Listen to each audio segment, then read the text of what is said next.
रात के 1:30 बज चुके थे। आसमान से बरसती मूसलाधार बारिश, टीन की छतों पर पड़ती बूंदों की बेमियादे थप-थप और रह रह कर गूंजती कड़कती बिजली, पूरा शहर गहरी नींद में डूबा था। लेकिन इस रात की निस्तब्धता के बीच एक अनदेखा भय छिपा था। डॉक्टर शर्मा की कार की हेडलाइट्स बारिश की धार को चीर रही थी। वाइपर लगातार सामने का दृश्य साफ कर रहे थे, मगर उनके भीतर की बेचैनी इतनी तीव्र थी कि उन्हें रास्ता धुंधला लग रहा था। सड़कें सुनसान थी, पूरा शहर सो रहा था।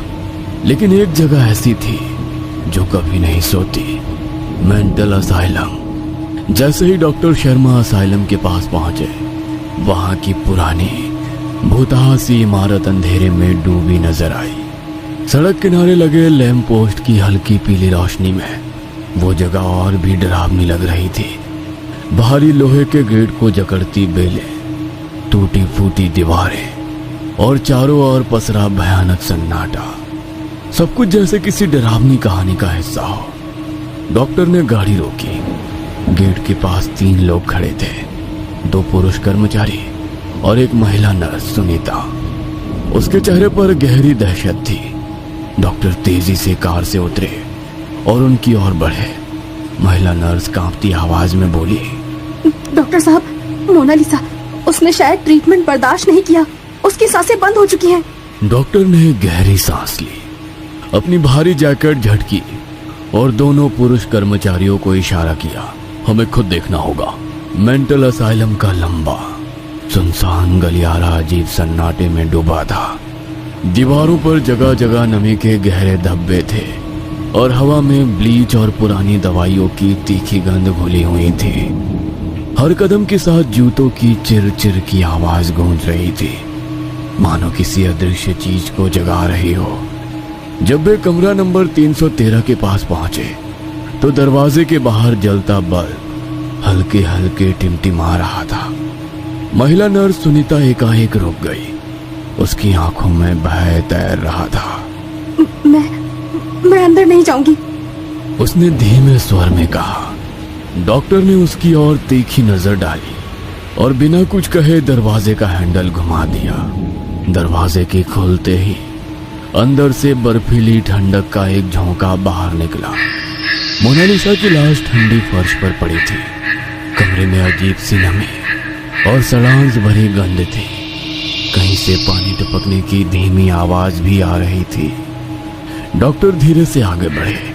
मोनालिसा की निर्जीव देह के पास घुटनों के बल बैठ गए और उसकी नब्ज टटोलने लगे। कुछ पल के बाद उन्होंने गहरी सांस ली और उठते हुए कहा,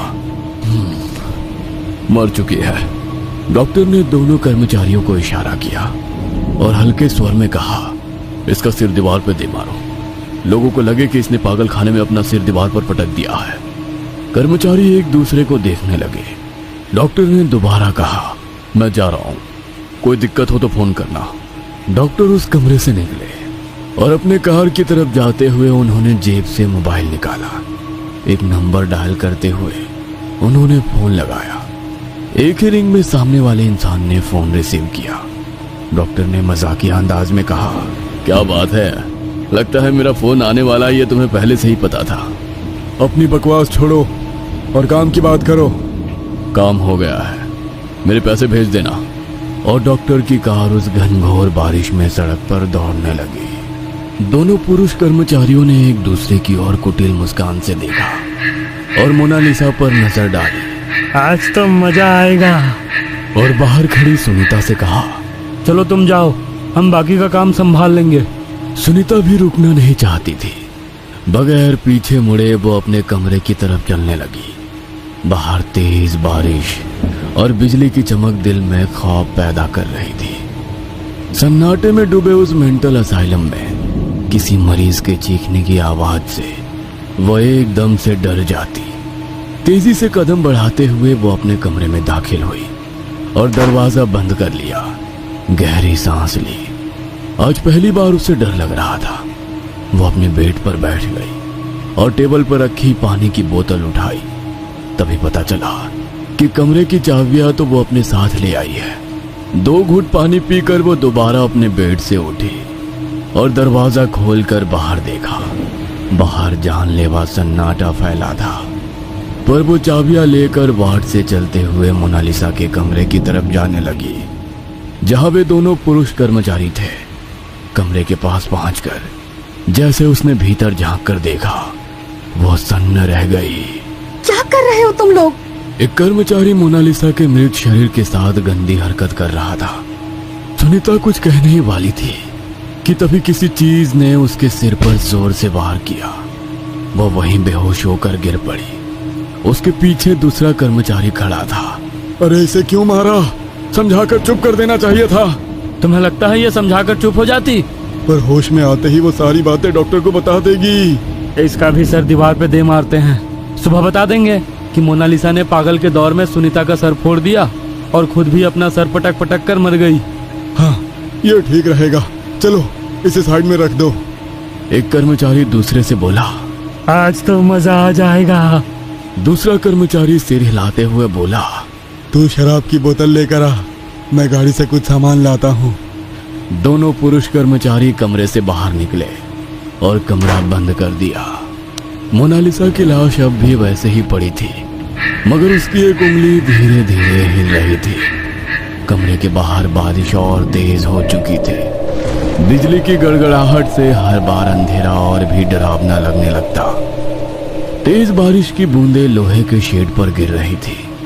हर बूंद जैसे घड़ी की सुइयों की तरह किसी अनहोनी का इशारा कर रही थी। ठंडी हवा में घुली शीतल और फंफूदी की गंध पूरे मेंटल असाइलम को और भी डरावना बना रही थी। पहला कर्मचारी पार्किंग लॉट की तरफ बढ़ रहा था। हर कदम के साथ उसके जूतों की आवाज भीगती जमीन पर हल्की हल्की गूंज रही थी, पर बीच बीच में उसे ऐसा लग रहा था जैसे उसकी आवाज में एक और आवाज मिल रही हो, किसी और के कदमों की आहट। उसने झटके से सिर घुमाया, कोई नहीं था। उसने लंबी सांस खींची और आगे बढ़ने लगा, लेकिन छप छप वही आहट। अब की बार वो रुका नहीं, बल्कि अचानक से मुड़कर पीछे देखा। खाली गलियारा, सिर्फ दीवारों पर पानी की बूंदें टपक रही थी और दूर जलता हुआ बल्ब मंद मंद झपक रहा था। शायद मेरा भ्रम है, उसने खुद को समझाया और तेजी से कदम बढ़ाने लगा। पर जैसे ही वो एक कोने के पास पहुंचा, उसके दाएं कान में किसी के धीरे से फुसफुसाने की आवाज आई, रुक जा। उसका खून जम गया। उसने घबराकर इधर उधर देखा, पर वहां कोई नहीं था। तेजी से सांस लेते हुए वो पार्किंग में पहुंचा और अपनी गाड़ी की डिक्की खोली। जैसे ही उसने अंदर से कम का पैकेट निकाला और जेब में डाला, कोई सरसराने की आवाज आई। उसने नजर उठाई। सामने दीवार के कोने में एक परछाई खड़ी थी। उसका काला ढांचा एक इंसान की तरह दिख रहा था, मगर उसकी आंखें सूख लाल थी, जैसे सुलगता हुआ अंगारा। उसका शरीर जम गया, उसका गला सूखने लगा। वह आकृति हिली नहीं, वो बस वहीं खड़ी थी, उसे देखती हुई। कौन है वहां? आखिर हिम्मत जुटाकर वो धीरे धीरे उस आकृति की ओर बढ़ा, पर जैसे ही वो वहां पहुंचा, वहां कुछ नहीं था, बस भीगी दीवार और नीचे गिरती पानी की बूंदें। हवा ठंडी हो गई थी, इतनी ठंडी कि उसके हाथ पैर सुन्न होने लगे। उसने घबराकर खुद को झटका दिया और तेजी से अस्पताल की ओर भागा। दूसरा कर्मचारी असाइलम के स्टोर रूम में घुस चुका था। अंदर आते ही उसने दरवाजा बंद कर लिया, लेकिन उसका दिल तेजी से धड़कने लगा। उसे साफ साफ एहसास हुआ कि कोई दरवाजे के बाहर खड़ा उसे ही देख रहा है। किसी के कदमों की आहट महसूस हो रही थी। वह घबरा कर पलटा और दरवाजा खोलकर धीरे से बाहर झांक कर देखने लगा, पर खामोशी से घिरे उस सुनसान गलियारे में कोई नहीं था।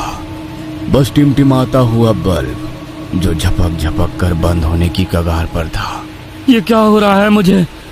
वो बुदबुदाया, उसने अपना डर झटकते हुए स्टोर रूम में एक अलमारी के अंदर रखी अपनी शराब की बोतल खोजने शुरू की, लेकिन बोतल वहां नहीं थी। ये क्या हो रहा है? मैंने तो यही रखी थी। वो तेजी से इधर उधर देखने लगा।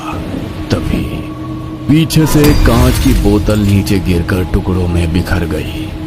उसका दिल जोर से उछला। डर के मारे उसने तेजी से पलटकर देखा, पर वहां कुछ नहीं था, लेकिन उसकी टूटी हुई बोतल के टुकड़े जमीन पर बिखरे थे। और तभी किसी के कदमों की आहट उसके कानों पर पड़ी। शायद स्टोर रूम के भीतर उसके अलावा कोई और मौजूद था। अरे अजय, वहाँ तू है क्या? पर कोई जवाब नहीं आया। लोहे के बड़े बड़े रेक के बीच से चलते हुए वो देखने लगा, पर उसे कोई नजर नहीं आ रहा था। तभी उसकी नजर कुछ दूर दरवाजे के पीछे रखी लकड़ी की अलमारी के शीशे पर गई। थोड़ा अंधेरा होने की वजह से साफ नजर नहीं आ रहा था, पर किसी की परछाई उसे शीशे में दिखाई दे रही थी। वो साया उसी को देख रहा था। अजय, वहाँ क्या कर रहा है?